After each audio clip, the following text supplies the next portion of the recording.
வைத்துக் கொள்வார். சில சமயங்களிலே கணவனை கோபப்படுத்தும்படியாக மகளுடைய செயல் இருந்தது என்று சொன்னார், அந்த சமயத்திலே அவர் உன்னுடைய மகளுக்கு அநீதி இழைக்க மாட்டார்.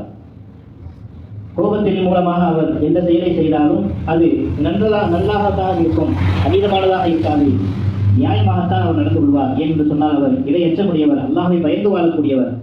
எனவே அவரை தேர்வு செய்தால் உன்னுடைய பிள்ளைக்கு நல்ல வாழ்க்கை கிடைக்கும் என்பதாக ஹசன் பஸ்ரி ரஹ்மத்துல்லாஹி அலைஹி அவர்கள் வழிகாட்டுகின்றார்கள். இதுதான் நிதர்சனமான உண்மையாக இருக்கின்றது. இறை எச்சம் இல்லை என்று சொன்னால் அங்கே அநீதம் என்பது அநியாயம் என்பதும் வந்துவிடும். அநியாயம் அநீதம் இழைக்கப்படும் பொழுதுதான் பிரச்சனைகள் பெரிதாக வளரக்கூடியதாக மாறிவிடும். எனவே இதையெல்லாம் இல்லாமல் இருக்க வேண்டும் என்று சொன்னால் இறை எச்சத்தை அங்கே முன்னிறுத்தி இறை எச்சமுள்ள பெண்ணையோ இறை எச்சமுள்ள மாப்பிள்ளையோ நாம் தேர்வு செய்யும் பொழுது குடும்பங்கள் சீராக சிறப்பாக நிம்மதியான குடும்பமாக அமையும் என்பதிலே எந்த விதமான சந்தேகம் இல்லை. அதே போன்று நபி ஸல்லல்லாஹு அலைஹி வஸல்லம் அவருடைய திருமணம் எப்படி நடந்தது என்பதாக வரலாற்றிலே பார்க்கும் பொழுது அப்பொழுதெல்லாம் திருமணம் நடப்பதற்குண்டான வழிமுறை என்பது மணப்பெண் சார்பாக அவர்களுடைய குடும்பத்தை சார்ந்தவர்கள் சபையிலே இருந்துவிட்டு மணப்பெண்ணை பற்றி அறிமுகம் செய்து அவருடைய குணநலன்களை சொல்லி இந்த திருமணத்திற்கு சம்மதம் தெரிவிக்கின்றோம் என்பதாக சொல்வார்கள். அதே போன்று மாப்பிள்ளை வீட்டு சார்பாக ஆண்மகன் சார்பாக அவர்களுடைய குடும்பத்து உறவினர்கள் இருந்து சபையிலே இந்த ஆணுக்கு என்னென்ன தகுதிகள் இருக்கின்றது, என்னென்ன சிறப்புகள் இருக்கின்றது என்பதாக சொல்லி இந்த திருமணத்திற்கு சம்மதிக்கின்றேன் என்பதாக சம்மதம் ஒப்பந்தம் செய்வார்கள். திருமணம் முடிந்துவிடும். இதுதான் அக்கால நடைமுறையாக இருந்தது. இதே அடிப்படையிலே நபி ஸல்லல்லாஹு அலைஹி வஸல்லம் அவருடைய திருமணம் முடியும் பொழுது முதல் திருமணம் அன்னை ஹதீஜா ரலியல்லாஹு அன்ஹா அவர்களுடன் முடிந்தது என்பதை நாம் எல்லாம் தெரிந்து வைத்திருப்போம். அந்த சமயத்திலே ஹதீஜா ரலியல்லாஹு அன்ஹா அவர்கள் சார்பாக அவர்களை பற்றி எடுத்துச் சொல்வதற்காக வேண்டி வராக்கா இப்னு நௌஃபல் என்பவர்கள் எடுத்துச் சொல்கின்றார்கள். ஹதீஜா ரலியல்லாஹு அன்ஹா என்பதாக நாம் எல்லாம் அறிந்திருக்கின்றோம். அதை எடுத்துச் சொல்கின்றார். இவர் பெரிய ஒரு வியாபாரி, இவரிடத்திலே மிகப்பெரிய செல்வம் இருக்கின்றது, வசதி வாய்ப்புகள் இருக்கின்றது, மிகப்பெரிய செல்வத்திற்கு சொந்தக்காரர், இத்தனை ஒட்டகங்கள், இத்தனை குதிரைகள் என்பதாக அவருடைய செல்வ நிலைகளை மட்டுமே எடுத்துச் சொல்லப்பட்டது. ஆனால் நபி ஸல்லல்லாஹு அலைஹி வஸல்லம் அவர்கள் சார்பாக அபூ தாலிப் அவர்கள் இருந்து நிற்கின்றார்கள். நபியுடைய பெரிய தந்தை அவர்கள் நபி அவர்களை அறிமுகப்படுத்தும் போது சொன்னார்கள், இவர் இந்த உலகத்திலே வாழக்கூடிய அனைத்து மனிதர்களை விட சிறந்தவர், இவருக்கு ஈடாக யாரும் வர முடியாது, இவருடைய சிறப்பு, இவருடைய குணங்கள் எல்லாவற்றிலும் இவர் உயர்ந்தவர், இவருக்கு நிகராக யாரும் கிடையாது. ஆனால் இவரிடத்திலே பொருளாதாரம் கம்மியாக இருந்தாலும் சரி, பொருளாதாரம் கம்மிதான், ஆனால் இவருடைய குணம், இவருடைய சிறப்பு என்பது மிக உயர்ந்தது என்பதாக சொல்லப்பட்டது. இதன் காரணமாகத்தான் நபி ஸல்லல்லாஹு அலைஹி வஸல்லம் அவர்களிடத்தில் இருந்த அந்த சிறந்த குணங்களின் காரணமாகத்தான் அவருடைய வாழ்க்கை சிறப்பாக அமைந்தது. அவர்களுக்கு மிகப்பெரிய ஒரு சந்தோஷமான வாழ்க்கை ஏற்பட்டது. எந்த அளவுக்கு என்று சொன்னால் நிதர்சனமாக அதை நாம் கற்பனை செய்ய முடியாது. நபி அவர்களுக்கு 25 வயது, ஹதீஜா ரலியல்லாஹு அன்ஹா அவர்களுக்கு 40 வயது. நபி உடனே கிட்டத்தட்ட ஒரு 25 வருட காலங்கள் கணவன் மனைவியாக வாழ்ந்திருக்கின்றார்கள். நபி அவர்கள் ஹதீஜா ரலியல்லாஹு அன்ஹா அவர்களை அவர்கள் மரணத்திற்கு பின்பும் நினைவு கூறுவார்கள், பிற மனைவிகளிடம் எடுத்துக் கூறுவார்கள். அவர்களுடைய அந்த எண்ணம் என்பதாக நாம் எல்லாம் அறிந்திருக்கின்றோம். அப்படிப்பட்ட வாழ்க்கை வாழ்ந்தார்கள். இதற்கெல்லாம் அடிப்படை என்னவென்று சொன்னால் அவர்களிடத்திலே இருந்த உயர்ந்த குணங்கள்.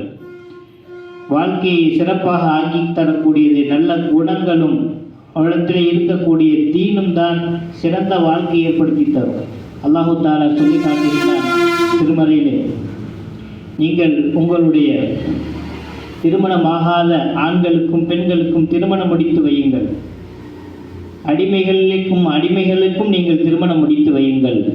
திருமணத்தின் போது நீங்கள் பொருளாதாரத்தை பெரிய விஷயமாக நீங்கள் எடை போடாதீர்கள். அல்லாஹு தஆலா சொல்லி காட்டுகின்றான், வஅன்கிஹுல் அயாமா மின்கும் வஸ்ஸாலிஹீன மின் இபாதிக்கும் வ இமாயிக்கும் இயகூனு ஃபுகரா யுக்னிஹுமுல்லாஹு மின் ஃபضலிஹி. அவர்கள் செல்வத்திலே பின்தங்கி இருக்கின்றார்கள், அவர்கள் ஏழைகளாக இருக்கின்றார்கள் என்பதற்காக வேண்டி திருமணத்தை தள்ளி போடாதீர்கள். அவர்கள் நல்லவர்களாக சாலிஹீன்களாக இருந்தால், அவர்களிடத்திலே தீன் இருந்தால், அவர்களிடத்திலே நல்ல குணங்கள் இருந்தால் நிச்சயமாக அல்லாஹு தஆலா அவர்களை செல்வந்தர்களாக மாற்றுவான் என்பதாக சொல்லி காட்டுகிறார். அல்லாஹுடைய இந்த வார்த்தையின் மீது நாம் நம்பிக்கை வைக்க வேண்டும். நல்ல குணங்கள் யாரிடத்தில் இருக்கின்றதோ, நல்ல தீன் யாரிடத்தில் இருக்கின்றதோ அவர்களுடைய வாழ்க்கை நிச்சயமாக வெற்றியாக அமையும். பொருளாதாரம் அவர்களிடத்தில் இல்லாவிட்டாலும் சரி, அவர்களுக்கு அல்லாஹு தஆலா பொருளாதாரத்தை தருவான் என்பதாக வாக்குறுதி அளிக்கின்றார். இது போன்ற வழிகாட்டுதல் எல்லாம் நமக்கு இருக்கும் பொழுது இவைகளெல்லாம் நாம் விட்டுவிட்டு நாம் நம்முடைய சுய இஷ்ட பிரகாரம், நம்முடைய சுய சிந்தனையின் பிரகாரமே நம்முடைய வாழ்க்கையை அமைத்தோம் என்று சொன்னால் அது நிச்சயமாக தோல்வியிலே தான் போய் முடியும் என்பதிலே எந்த விதமான சந்தேகமில்லை. இன்று நடைபெறக்கூடிய எல்லா பிரச்சனைகளும், திருமணத்திற்கு பிறகு நடைபெறக்கூடிய பிரச்சனைகளுக்கு அடிப்படை காரணம் என்பதே ரசூலும் காட்டி தந்த வழிமுறைகளை நாம் பின்பற்றுவதில்லை.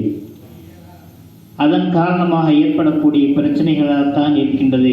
எனவே தான் இன்றைய கால சூழ்நிலை திருமணத்திற்கு முன்பாக மணமக்களுக்கு சில விளக்கங்கள் அவசியம் தேவை என்ற சூழ்நிலை உருவாக்கி இருக்கின்றது. அது பல நாடுகளிலே, மலேசியா போன்ற நாடுகளிலே ஒரு நடைமுறையில் இருக்கக்கூடிய விஷயம்தான். நமது ஊரிலே அல்லாஹ்வுடைய கிருபையால் இது போன்ற நடைமுறைகள் இனி நடைமுறைக்கு வர இருக்கின்றது. அதுக்குண்டான ஒரு ஆலோசனை, ஒரு சிறப்பு முகாம், பயிற்சி முகாம் தான் இன்ஷா அல்லாஹ் வரக்கூடிய டிசம்பர் 8ஆம் தேதி ஞாயிற்றுக்கிழமை நடைபெற இருக்கின்றது. யாருக்கெல்லாம் ஒரு வருடத்திற்கு உள்ளாக திருமணம் முடிப்பதற்குண்டான வாய்ப்பு இருக்கின்றதோ அப்படிப்பட்ட மணமக்கள் அதிலே கலந்து கொண்டால் அவர்கள் தங்களுடைய வாழ்க்கையை படித்து கொண்டு, வாழ்க்கை என்று சொன்னால் என்ன என்பதை உணர்ந்து கொண்டு அவர்கள் அதற்கு பின்பாக திருமணம் முடித்து வாழ்ந்தால் அவர்களுடைய வாழ்க்கையில் ஏற்படக்கூடிய எல்லா விதமான பிரச்சனைகளும் இல்லாமல் நிம்மதியாக வாழ்வதற்கு ஒரு வழியாக அமையும். எனவே இது சம்பந்தப்பட்ட விளக்கங்களை எல்லாம் யாருக்காவது, யாருடைய குடும்பத்திலாவது இது போன்ற திருமணம் முடிக்கக்கூடிய சூழ்நிலை இருந்தால் அவர்கள் மட்டும்தான் கலந்து கொள்ள வேண்டும். கணவன் மனைவியாக இணையக்கூடிய அந்த மணமக்கள் பெண்களுக்கு தனியாக பெண்களின் மூலமாக வழிகாட்டப்படுகின்றது. ஆண்களுக்கு ஆண்களின் மூலமாக வழிகாட்டப்படக்கூடிய நிகழ்ச்சி நடைபெறுகின்றது. பொது நிகழ்ச்சி அல்ல. எனவே இது போன்ற வாய்ப்புகளை நாம் பயன்படுத்தி கொள்ள வேண்டும். இருக்கக்கூடிய மற்ற குடும்பங்களுக்கு வந்திருக்கக்கூடியவர்களாக வராதவர்களுக்கு தகவலை சொல்லி இந்த வாய்ப்புகளை பயன்படுத்தி நாம் செயல்பட்டோம் என்று சொன்னால் நிச்சயமாக நம்முடைய குடும்பங்களிலே தீன் வருவதற்கும் நம்முடைய குடும்பங்கள் நிம்மதியாக சந்தோஷமாக அமைவதற்கும் அடிப்படை காரணமாக அமையும். அல்லாஹும் ரசூலும் இந்த உலகத்தில் வழிகளையும் நமக்கு கற்றுத்தந்திருக்கின்றார்கள்.